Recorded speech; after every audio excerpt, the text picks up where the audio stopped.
of appointment setting. Here we go, baby. Today we're going to talk about objections. And so what I've kind of wrote down is the most common objections that you most likely are going to hear. So the first one is, what do you offer and how much do you charge? Second one is this going to be a sales call? Third, are you about to pitch me? Fourth, I'm currently working with someone. 5, I'm okay/fine. 6, might leave you on red. 7, I know you're offering something and not interested.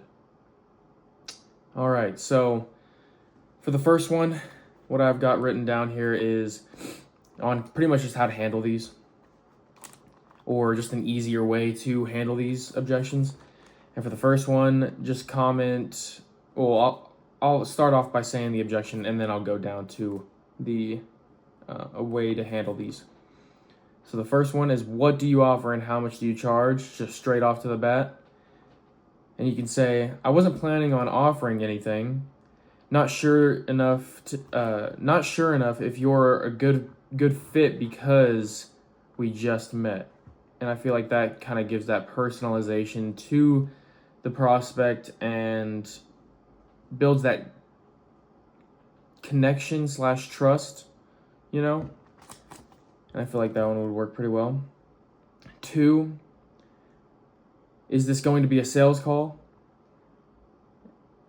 Well, you can say, well, if you want to be sold, then I'll make it a sales call, haha, slat, and then you can go ahead and send that as just the first text, you know. And then you can say, in all seriousness, I just offer one-on-one time for people I think I can genuinely help, and sometimes they are and sometimes they aren't. And you can send that as well. And then next, say, there's no pressure at all. And then you can go back to mentioning their pain points or their problems that they're having, depending on what kind of course you're trying to sell. And so you can say, there's no pressure at all, mentioning the pain points, or comma, mentioning the pain points. So I thought, why not, to see if I can help. Send, and then see what they kind of say to that. For the third one, are you about to pitch me? And what you kind of want to do is disarm any red flags, because that's an automatic wall being put up, because being sold or salesmen always get a bad rap because nobody really wants to be convinced into buying something or spending money that they didn't think they want to be spending money on. And so you can disarm the red flags by holding the frame of the convo, don't get off track to veer them back into the conversation, and don't answer their questions. Be honest that you're just seeing if you can help, and then toss a bit of scarcity and authority at them. And you're pretty much just selling. You are selling the meeting and not the offer. Once they get on the sales call, that's for the closer to actually sell the product or the offer. And so the fourth one, I'm currently working with someone. And so you can say, no worries, I would still love to hop on a call in case we work together in the future. If it's not a good fit, it's not a good fit, and you can go on about the rest of your day. Would still love to see if I could help out. And that's more of just a friendly kind of, yeah, no worries. I'm glad you're getting help, pretty much. But I'm also here as well, and I'd love to actually have a chat with you to see if we're a good fit. And so you could say that, or reference a client in a similar position that has gone through the process and has already done the course and has results. So pretty much just telling a testimonial to that potential client from a client that's already been through the course and everything. And so 5, they'll hit you with, I'm okay / fine, thanks. And you can say, oh yeah, no worries, that's cool. I wasn't thinking about selling you anything, just wanted to have a genuine chat. And then if you needed to ask a question, if you're still looking for leverage, then ask that question afterwards to probably, if they say, yeah, that's, or I'm okay, thanks though, you can mention saying, yeah, my mind went blank. Just wanted to, yeah, just kind of be more of a friendly kind of question. You could say, yeah, just looking forward to chatting with you, and then go on with your question. You can just shorten up that first sentence and then go on with your question. And that's for 5. And then for 6, might leave you on red, just didn't even really care to respond. And you can just disarm their red flag, because that's putting up a wall. They just don't want to really deal with any salesy kind of conversation with you. You say, don't try to sell them anything. They don't need. Yeah, don't try to sell them anything they don't really need. And one of the guys that I've been watching, he mentioned, or he gave, for example, a doctor wouldn't prescribe somebody a prescription that they didn't have the disorder for. And so you're pretty much the doctor in that scenario. And if they really just don't want that, the help or the assistance from the sales call or the coach, then don't force yourself or force them to buy something that they won't use. And so you kind of, it's very unethical to do that, and a lot of people do it. And I feel like that's why salesmen and trying to sell something really gets a bad look, because people are always just trying to be pushed into buying something, and people hate that.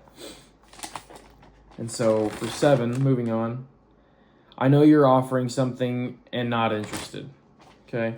So this kind of correlates with number 6.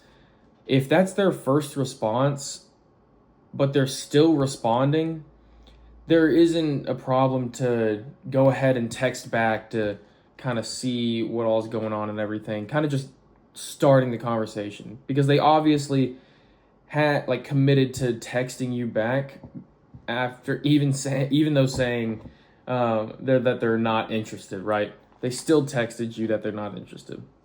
And so you can just disarm the red flag, hold the frame, and don't bend into their requests by just ignoring them because they said they're not interested. And then you can just state your intentions honestly and how it will actually benefit them. And so you can ask them specific questions to have them answer with specific outcome or specific answers. Like if you're trying to find their specific problem, then you ask a specific question about the most, like if you're trying to sell a fat loss course, and you reach out to them, or they reach out to you by DMing whatever, DM fat loss, right? And you reach out to them, and they automatically feel like they're trying to be sold something, which a lot of people do. Then you can go in there and state your intentions honestly and how it could definitely benefit them. And if they're still completely against it and everything, then it goes back to number 6, and you kind of just leave it at that. And so also, if they have left you on red, I don't know why I didn't have this one with 6, but I wrote it down after 7. So if they also left you on red, then let them be. And if they're still following that coach and seeing what their content is going on and everything, they're going to see that content because they're following that person. And so in the back of their mind, they're still going to have that, oh, there's still this course out there for me because this guy that I like, his content is selling. And so that could always bring back potential clients and everything. And then you can also follow up with them. If they just left you on open, or they didn't read it, or they haven't opened it actually, then you can always just follow up, with a friendly, like, hey, I don't know if you saw the first message that I sent to you, but really just wanted to have a chat with you. Something similar to that.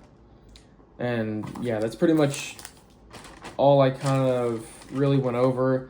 I'm still struggling with my speech and everything. And what I'm kind of going to try and start doing is, I know I talked about interviews, and I've only been DMing and pretty much just doing cold outreach to coaches that have that DM whatever in their bio. And so I'm going to start making videos about kind of just selling myself. And I believe that would definitely help out my chances of getting on an interview and everything.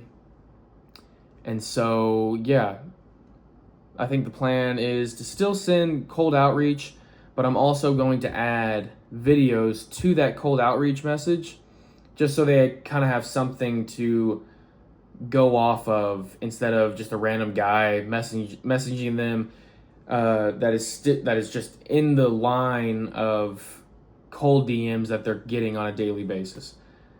And so if you want to get to a position that most people aren't, you have to be willing to do what most people won't. And I believe I mentioned that in the last video, but it's very, very true. If you're doing the exact same thing everyone else is doing, you're going to get the exact same outcome.